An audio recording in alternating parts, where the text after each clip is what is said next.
Assalamualaikum warahmatullahi wabarakatuh. Jadi mungkin singkat saja ya.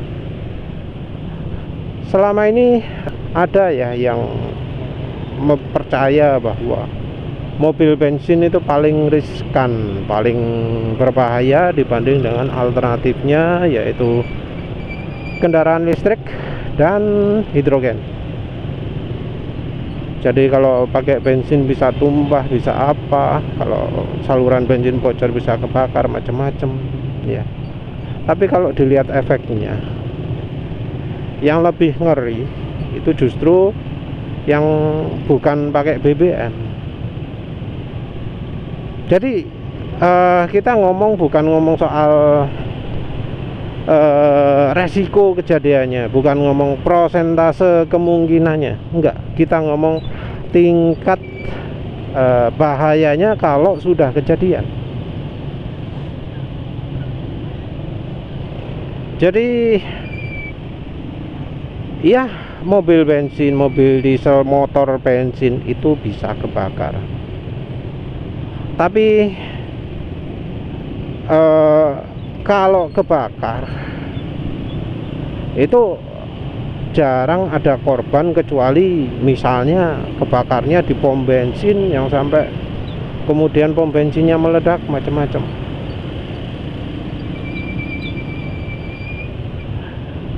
Tapi ya, seiring kesadaran masyarakat ya, nggak mainan HP, nggak mainan nggak ngerokok, nggak melakukan kegiatan naik turun kendaraan ketika kendaraan sedang diisi bensin, nggak melakukan kegiatan nyetater selagi motor sedang diisi bensin,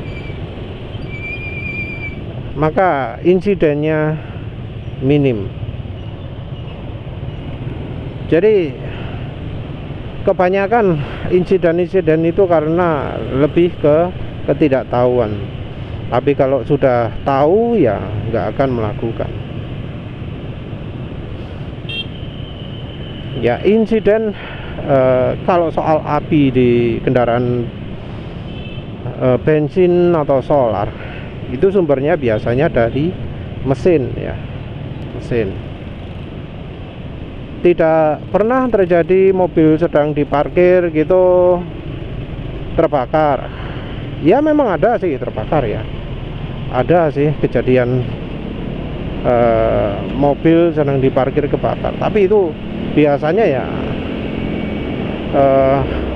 karena sistem elektroniknya yang terlalu jelimet atau apalah ya, itu biasanya bug dari sistem elektroniknya, dari listriknya. Kalau itu sudah bukan bagian dari mesin bensinnya sendiri. Kalau yang utuhan mobil bensin, motor bensin, kasus kebakar saat parkir itu bukan ciri bawaannya. Nah, ini beda dengan misalnya kendaraan listrik. Kendaraan listrik itu yang bahaya terutama baterainya. Baterai itu nggak boleh mengalami stres ya istilahnya, kalau di istilah sananya. Stres dalam artian mengalami tekanan. Jadi mobil listrik habis tabrakan itu sangat direkomendasikan untuk ganti baterai.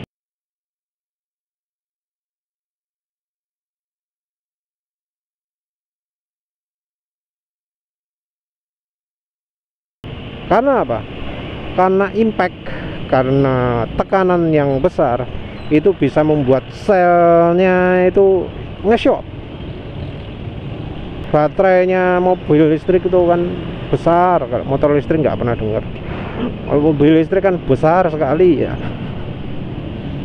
Nah, ukuran yang besar ini tentu bobotnya besar, masanya besar. Kalau kena impact, kalau kena benturan, kalau motornya nyundul pagar, nabrak di sun dari belakang, dicium dari belakang sama kendaraan lain, itu otomatis baterainya akan kena impact. Resiko short satu sel saja itu sudah sangat berbahaya, karena satu sel ya itu sudah lemah, sudah rusak perlindungannya, bisa akan merambat kemana-mana. Gimana itu terjadi? Karena ketika sel itu short, walau nggak terjadi saat itu juga, karena ya bisa aja listriknya kurang, terus kemudian mobilnya di charging ya, atau dipergunakan. Nah, ketika dipergunakan atau di cas ini ya, maka suhu akan meningkat. Nah, yang ngesot, yang sedikit ngesot, yang semi ngesot, rodok-rodok ngesot, nggak shot beneran, itu akan mengalami panas lebih tinggi.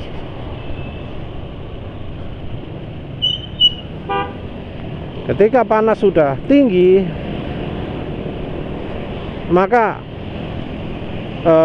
bagian sel itu akan sangat panas. Panas ini akan bisa merambat ke bagian lain. Nah, bagian lain yang kena panas juga akan makin panas juga. Terus akhirnya makin lama makin merambat. Akhirnya suhu lepas kontrol, dan terjadilah istilahnya runaway gitu ya istilah. Perhatikan bahwa baterai lithium yang dipergunakan di kendaraan listrik itu sebenarnya sangat sensitif pemakaian suhunya. Suhu pemakaian ada yang ngomong maksimal 45 derajat Celcius.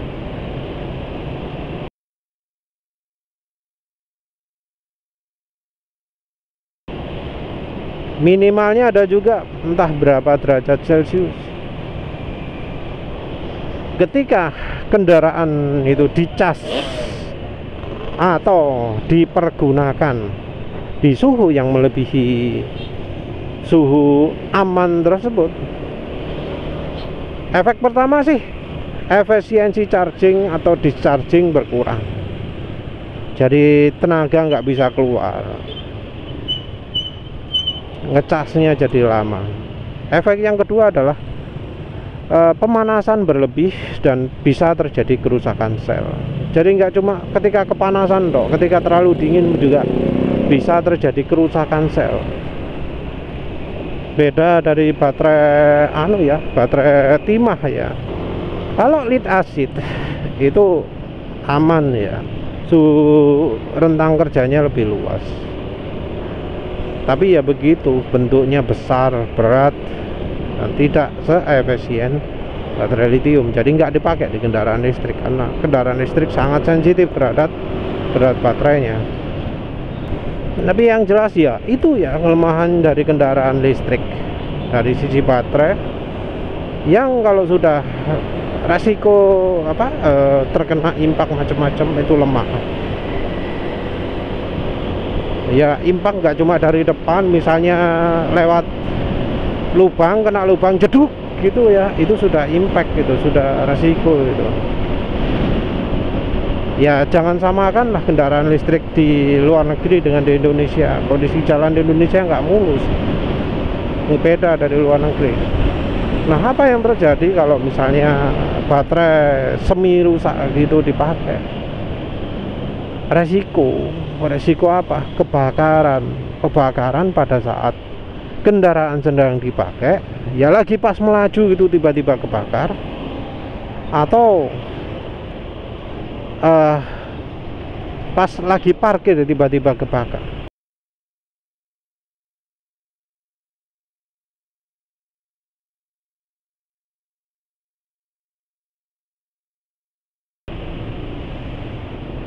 Nah, yang bahaya dari kendaraan listrik ini, baterai kendaraan listrik itu nggak bisa mudah mati karena sumber apinya langsung dari dalam selnya.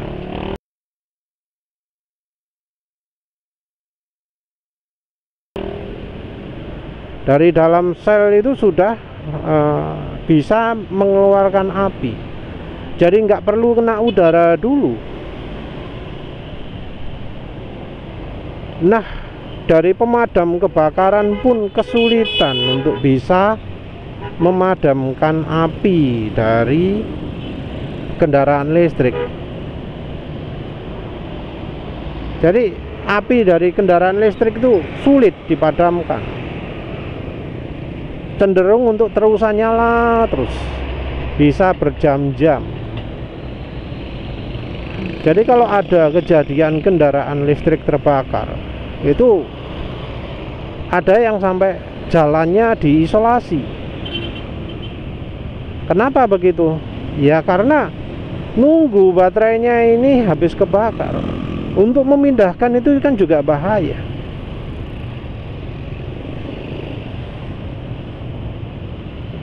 Juga ada resiko bunga api ya. Mengapa ada bunga api? Ya itu bisa terjadi kalau selnya itu bagian terbakar itu terisolasi sehingga akhirnya membentuk tekanan api yang kuat, yang besar, membentuk gelembung gitu. Kalau gelembungnya pecah ya terjadi bunga api. Tapi bahaya dari kendaraan listrik ini nggak sebanding dengan bahaya dari kendaraan hidrogen. Hidrogen itu penyimpanannya sulit. Walau mungkin ada yang optimis, dari insinyur, dari akademis, dari industri sudah bisa membuat baterai penyimpanan hidrogen yang aman. Nah, tapi tetap aja terjadi ya insiden yang sangat luar biasa, yang terutama adalah dari yang storage di SPBU-nya atau dari transportasi truk pengangkut hidrogen ya. Jadi dari yang kuantitasnya banyak. Mungkin dari akademis, mungkin dari industri sudah nemu caranya yang pas. Tapi tetap aja ya, yang namanya produksi produk itu bisa ada cacatnya. Nggak mungkin bisa mengharapkan produk itu 100% sesuai dengan yang didesain. Tetap ada toleransi, tetap ada defect yang bisa terjadi karena masalah apapun. Nah, defect di tangki penyimpanan itu jadi sumber yang berbahaya. Penulis juga bahkan nemu ada perusahaan pemasok gas ya yang mengajukan supplier tangkinya ke pengadilan. Mengapa kok sampai mengajukan ke pengadilan? Karena supplier ini ternyata tidak melakukan sertifikasi untuk produknya. Jadi produknya itu bermasalah. Dan ketika terjadi mengakibatkan korban jiwa banyak, yang membuat perusahaannya ini namanya jatuh gitu ya. Ketika perusahaan itu melakukan penyelidikan, ditemukan banyak tabung yang ternyata nggak sesuai standar.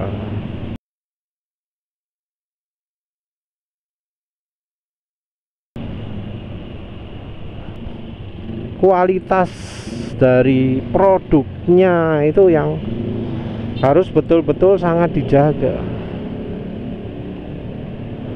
Quality controlnya harus betul-betul sangat tinggi, karena efek dari produk yang tidak memenuhi standar adalah nyawa. Dari berita tahun 2022 aja penulis menemukan ada beberapa kasus terjadi karena ledakan tabung hidrogen.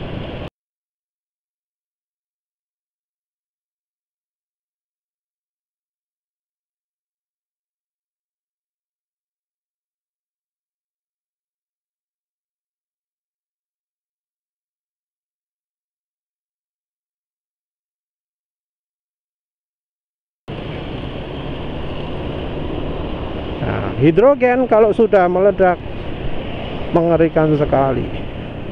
Penulis nemukan berita pertama itu kejadian di Korea ketika ada stasiun pengisian gas itu meledak.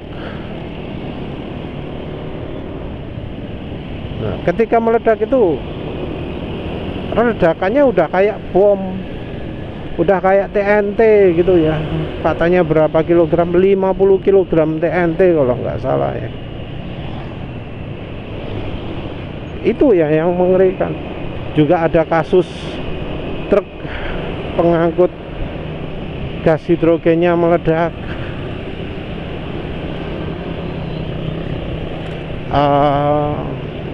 Tabung penyimpanan gas hidrogen meledak, selalu membawa korban jiwa karena ledakannya sangat besar.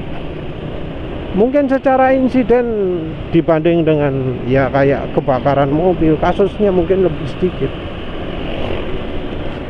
tapi ya itu resikonya jauh lebih mengerikan. Jadi ya sayangnya ya kendaraan yang ada sekarang resikonya masih sangat besar. Resiko yang terjadi karena ingin mendapatkan efisiensi. Karena ya untuk kendaraan listrik misalnya, kalau misalnya pakai baterai lead acid, baterai biasa nggak pakai lithium, atau misal pakai NIMH, itu sebenarnya lebih aman. Tapi apa yang terjadi? Semuanya pada lari ke lithium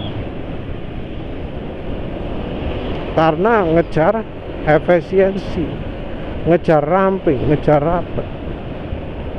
Teknologi tangki hidrogen bisa aja juga sama.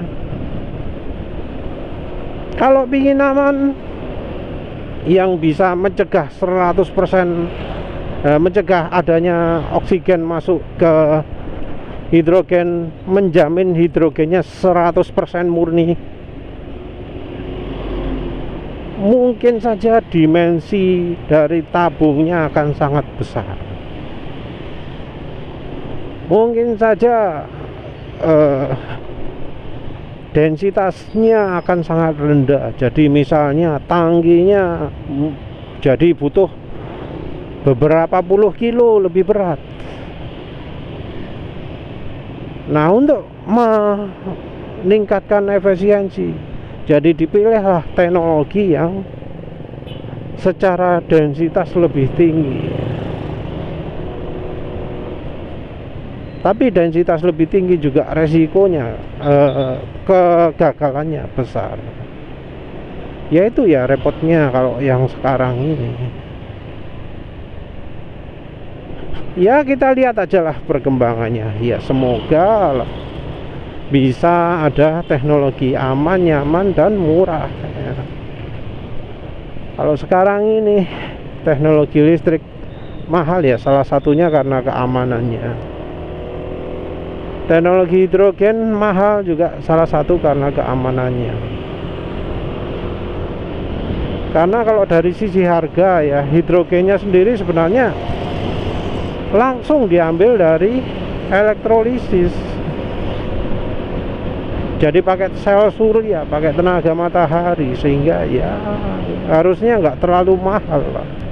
Tapi karena kebutuhan penyaluran, kebutuhan pemindahan, kebutuhan penyimpanan yang harus sangat kritikal ya, nggak boleh ada salah, maka harga jadi mahal. Ya wis, begitu saja. Terima kasih udah menonton.